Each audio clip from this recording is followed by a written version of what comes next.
Cancer पीडित कविन्द्र शर्मालाई प्यारालाइसिसले थलिएकी आमा भन्नुहुन्छ, छोरा निको भएर छिटो आउनु, म बाटो हेरिरहेकी छु। आमाले हेर्नुहुन्छ, धेरैचोटि बोलाउनुहुन्छ, छिटो निको भएर आउनु भन्नुहुन्छ। तपाईँ आमाबाट उपचारको सिलसिलामा धेरै टाढा हुनुहुन्छ। आमासँग कहिलेकाहीँ कुराकानी भइरहेको छ? भिडियो कलमा कल गर्नुहुन्छ। आमाले छोरा छिटो निको भएर आउनु भन्नुहुन्छ। रोगी आमालाई यति बेला छोरा कविन्द्रको सहारा चाहिएको छ। तर के गर्नु, कविन्द्र आफै निकै दुःखमा छन्। प्राणघातक रोग क्यान्सरसँग निरन्तर लडिरहेका छन्। तर पनि आमालाई उनी भन्छन्, चिन्ता धेरै नगर्नु भन्छु, होइन, त्यति कुराहरू सुन्नुहुँदैन आमालाई। तर मैले के चाहिँ आमाले भन्छ भने, आमा आशीर्वाद दिनु, मेरो आत्मबल बलियो छ, यो आशीर्वाद दे। किन सारा थामेको छु, मैले आयु थामेको छु।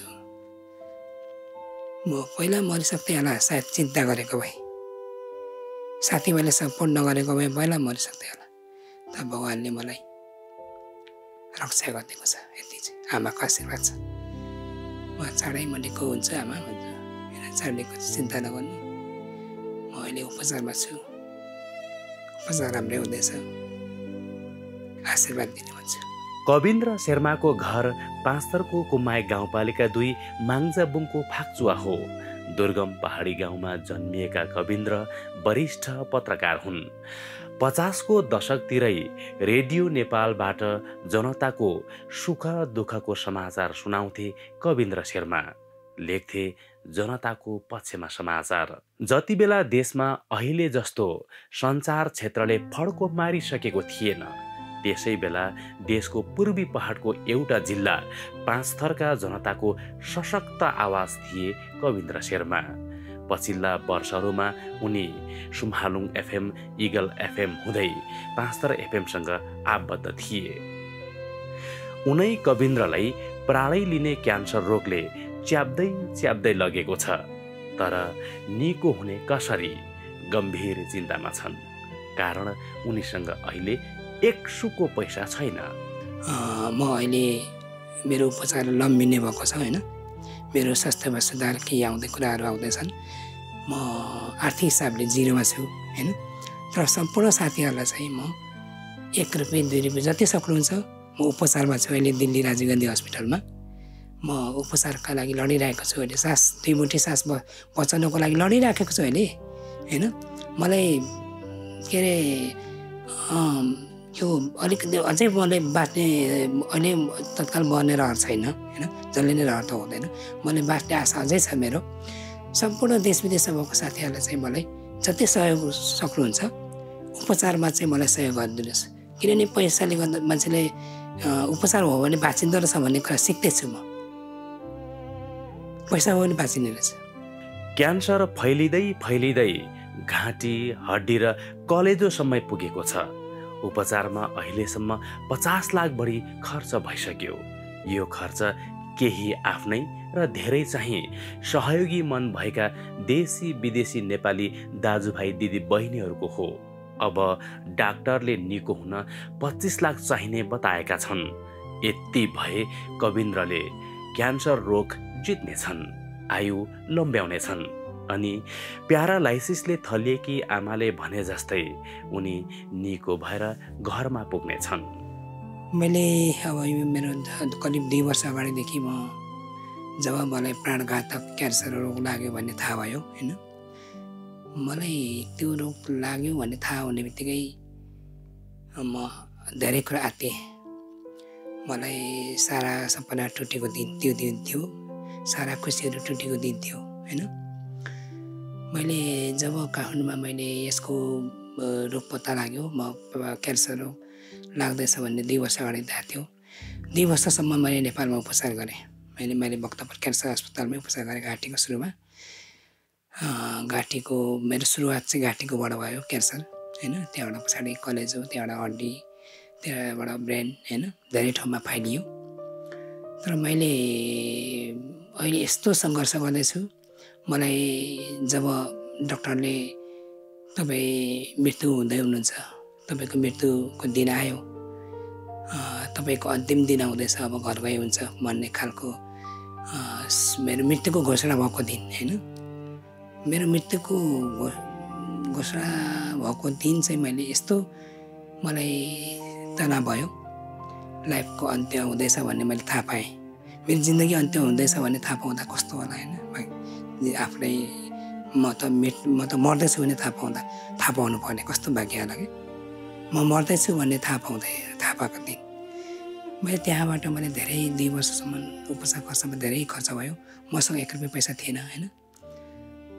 धेरै डक्टरहरूले सहयोग गर्नुभयो भक्तपुर क्यान्सर अस्पतालमा। त्यहाँको कार्यकारी निर्देशक उज्जवल सरको नाम म गर्न सक्दिनँ होइन। उहाँले डाक्टर उज्जवल साहसीले मलाई धेरै हेल्प गर्नुभयो। त्यसभन्दा पछाडि मैले धेरै फैलिँदै अझै गयो। अझै आशा चाहिँ मरेको छैन। म बाँच्नुपर्छ, केही चाहिँ मैले अझै गर्नुपर्छ।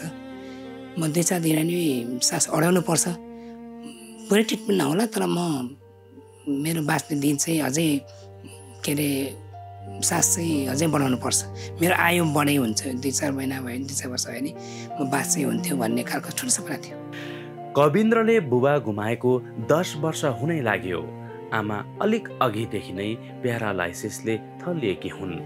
आफू क्यान्सरबाट पीडित हुन अघि आमाको उपचारमा खटिन्थे कविन्द्र। बुढेसकालमा आमाको भरपर्दो बैशाखी हुन चाहन्थे, तर खै के गर्नु। आफ्नै जिन्दगी बचाउन कविन्द्रलाई निकै धौधौ छ।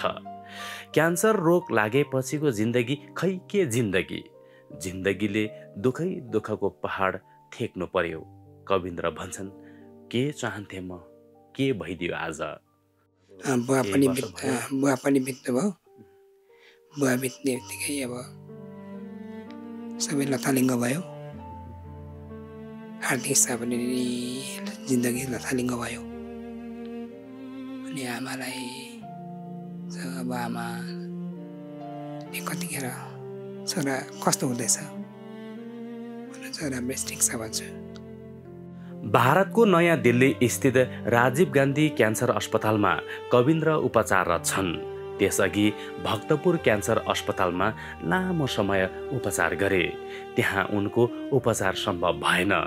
त्यसपछि एकमुठी सास अझै केही वर्ष फेरौँ भनेर उनी राजीव गान्धी क्यान्सर अस्पताल पुगेका हुन्, जहाँ उपचाररत छँदा कविन्द्र आत्मविश्वाससहित भन्छन्, साथीभाइले सहयोग उठाइरहेको छु। अझै पनि मलाई म राजीव गान्धी हस्पिटल होइन, भारतको नयाँ दिल्ली स्थित राजीव गान्धी हस्पिटलमा उपचारमा छु होइन।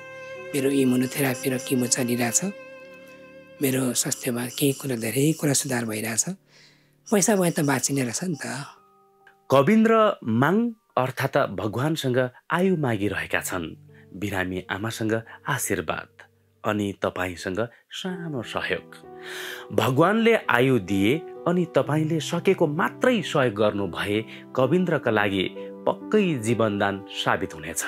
त्यसैले कविन्द्रको तपाईँसँग बिन्ती छ, र सम्पूर्ण साथीहरूलाई चाहिँ म 1 रुपियाँ 2 रुपियाँ जति सक्नुहुन्छ, म उपचारमा छु अहिले दिल्ली राजीव गान्धी हस्पिटलमा। म उपचारका लागि लडिरहेको छु अहिले। सास 2 मुठी सास बचाउनको लागि लडिराखेको छु अहिले होइन। मलाई के अरे यो अलिकति अझै मलाई बाँच्ने अहिले तत्काल बन्ने रहर छैन होइन। जसले नै रहर त हुँदैन। मलाई बाँच्ने आशा अझै छ मेरो। सम्पूर्ण देश विदेशमा भएको साथीहरूलाई चाहिँ मलाई जति सहयोग सक्नुहुन्छ उपचारमा चाहिँ मलाई सहयोग गरिदिनुहोस्। सहयोग सबैभन्दा ठुलो धर्म हो। अभरमा परेकालाई सकेको सहयोग गर्नु जतिको ठुलो धर्म अरू हुन सक्दैन। त्यसैले अभरमा परेका कविन्द्रलाई तपाईँको सहयोग खाँचो छ। उनी तपाईँको सहयोगको याचनामा छन्। सहयोग पाए बाँचिने आशामा पनि छन्। त्यसैले सकेको सहयोग गरौँ। कविन्द्र शर्माको स्वास्थ्य लाभको कामना पनि। सम्पूर्ण देश विदेशमा जति पनि यो भिडियो हेरेर बस्नुहुने देख्नुहुनेले चाहिँ मलाई जति सक्नुहुन्छ त्यति सहयोग गरिदिनुहोस्, आर्थिक सहयोग गरिदिनुहोस्। म उपचारमा लड्छु। उपचार गरेर म बाँचेर देखाउँछु, आयु बढाएर देखाउँछु भन्ने हिम्मत छ मसँग, साहस। तर मलाई पैसा चाहिँ चाहियो। पैसा जे गरेर आर्थिक सहयोग गर्छ 1 रुपैयाँ तपाईँ जति सक्नुहुन्छ त्यति नै सहयोग गरिदिनुहोस् भन्न चाहन्छु। यो बिन्ती गर्छु म।